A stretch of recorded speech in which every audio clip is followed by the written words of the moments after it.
Hello दोस्तों, नमस्कार। स्वागत है आप सभी का आपके अपने इस यूट्यूब चैनल पर। आज हम पढ़ेंगे क्लास 12 हिंदी वेदांत पाठ्य पुस्तक से पाठ नंबर 1 सिल्वर बेडिंग के प्रश्न और उत्तर। तो चलिए दोस्तों, वीडियो स्टार्ट करते हैं। प्रश्न नंबर 1 है, यशोधर बाबू की पत्नी समय के साथ ढल सकने में सफल होती है, लेकिन यशोधर बाबू असफल रहते हैं, ऐसा क्यों? इसका उत्तर है, यशोधर बाबू बचपन में ही माता पिता के देहांत हो जाने की वजह से जिम्मेदारियों के बोझ से लद गए थे। वे सदैव पुराने ख्यालों वाले लोगों के बीच रहे पले बड़े, अतः वे उन परंपराओं को चाहकर भी छोड़ नहीं पाए। यशोधर बाबू अपने आदर्श घोर संस्कारी किशंदा से अधिक प्रभावित हैं और आधुनिक परिवेश में बढ़ते हुए जीवन मूल्यों और संस्कारों के विरुद्ध हैं। इसी के चलते परिवार के सदस्यों से उनका मतभेद बना रहता है, जबकि पत्नी अपने बच्चों के साथ खड़ी दिखाई देती है। विवाह के बाद से विवाह के बाद उसे संयुक्त परिवार के कठोर नियमों का निर्वाह करना पड़ा, इसलिए वह अपने बच्चों के आधुनिक दृष्टिकोण से जल्दी ही प्रभावित हो गई। वे बेटी के कहे अनुसार नए कपड़े पहनती और बेटी के किसी मामले में दखल नहीं देती। यशोधर बाबू की पत्नी समय के साथ परिवर्तित हो जाती है, लेकिन यशोधर बाबू अभी भी किशंदा के संस्कारों और परंपराओं से चिपके हुए हैं। वे बदले वे बदलते समय को समझते तो हैं, किंतु पूरे मन से स्वीकार न कर पाने के कारण असफल रहते हैं। प्रश्न नंबर 2 है, पाठ में जो हुआ होगा वाक्य की आप कितनी अर्थ छवियां खोज सकती हैं? तो इसका उत्तर है, जो हुआ होगा वाक्य में पहली बार तब आता है जब यशोधर बाबू किसंदा के जाति भाई से उनकी मृत्यु का कारण पूछते हैं। उत्तर में उन्होंने कहा, जो हुआ होगा, यानी पता नहीं।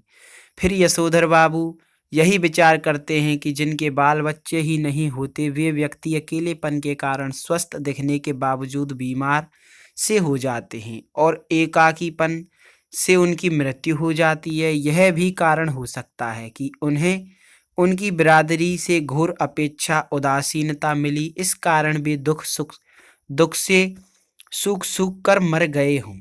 किशंदा की मृत्यु के सही कारणों का पता नहीं चल सका, बस यशोधर बाबू यही सोचते रहे कि किशंदा की मृत्यु कैसे हुई, जिसका उत्तर किसी के पास नहीं था।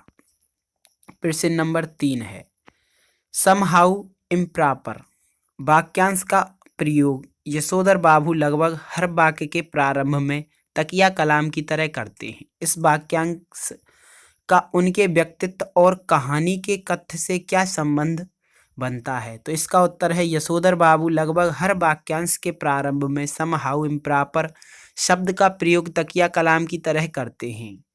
जो उन्हें अनुचित लगता है तब अचानक यह वाक्य कहते हैं। पाठ में समहाउ इम्प्रॉपर वाक्यांश का प्रयोग निम्नलिखित संदर्भों में हुआ है।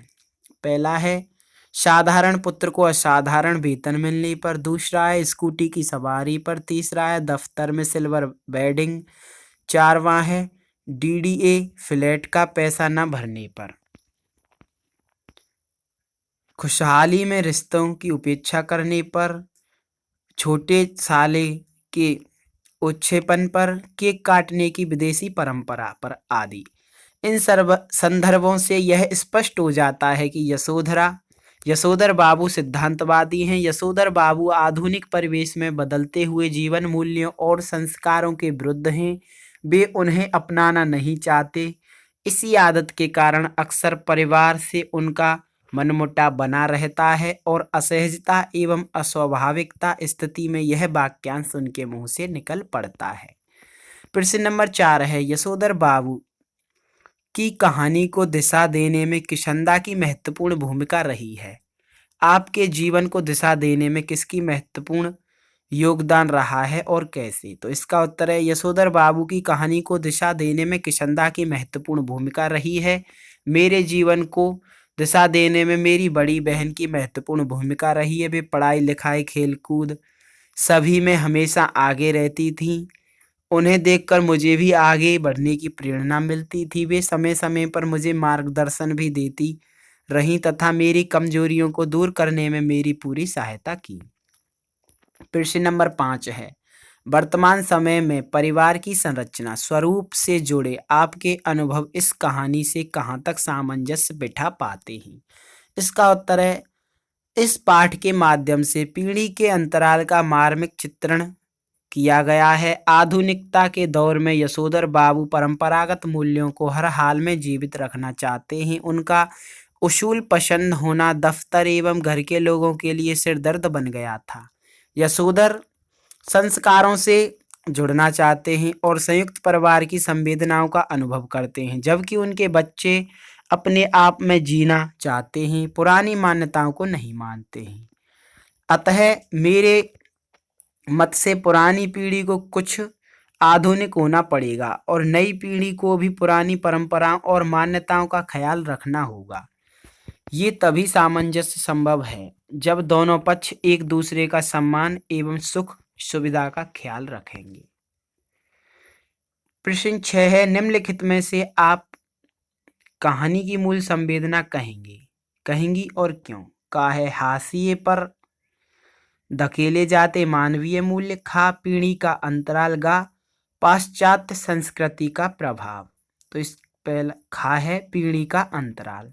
आधुनिकता के दौर में यशोधर बाबू परंपरागत मूल्यों को हर हाल में जीवित रखना चाहते हैं। उनका उसूल पसंद होना दफ्तर एवं घर के लोगों के लिए सिरदर्द बन गया था।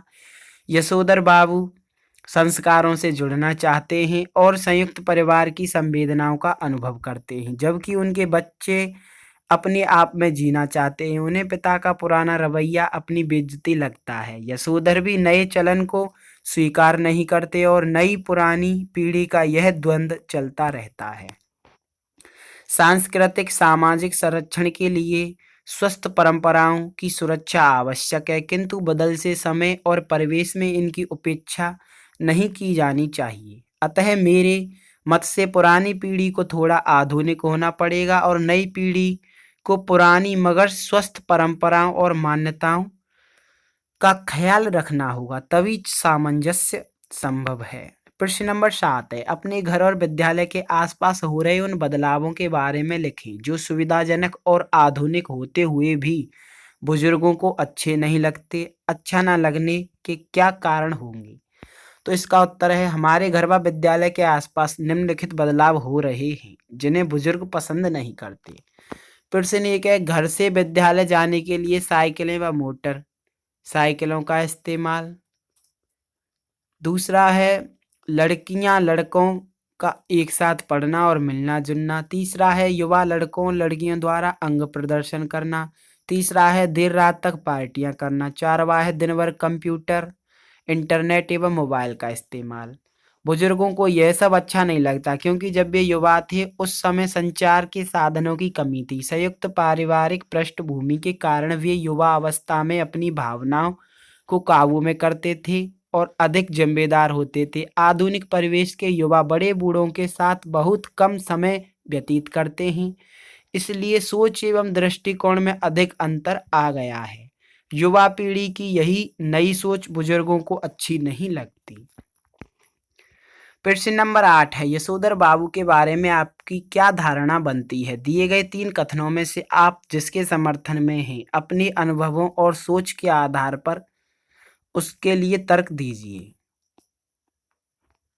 का है, यशोधर बाबू के विचार पूरी तरह से पुराने हैं और वे सहानुभूति के पात्र नहीं हैं। खा है, यशोधर बाबू में एक तरह का द्वंद्व है जिसके कारण नया उन्हें कभी कभी खींचता तो है पर पुराना छोड़ता नहीं, इसलिए उन्हें सहानुभूति के साथ देखने की जरूरत है। गा है, यशोधर बाबू एक आदर्श व्यक्तित्व तो हैं और नई पीढ़ी द्वारा उनके विचारों का अपनाना ही उचित है।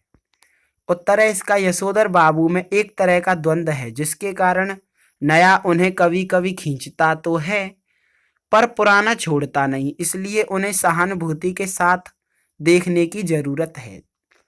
यशोधर बाबू जैसे लोग साधारणतया किसी ना किसी से प्रभावित होते हैं। जैसे यशोधर बाबू किशनदास से परंपरागत ढर्रे पर चलना पसंद करते हैं तथा बदलाव पसंद नहीं करते, अतः समय के साथ ढलने में सफल होते हैं। मेरे दादाजी भी पुराने विचारों से प्रभावित हैं, उन्हें भी नई चीज अपनाने में तकलीफ होती है। इस कारण वे हमसे दुखी रहते हैं और हमें भी दुख होता है, इसलिए मैं उनसे अनुनय विनय करके धीरे धीरे उनकी आवश्यकताओं से परिचित कराना चाहता हूँ ताकि वे भी लाभान्वित हो सकें।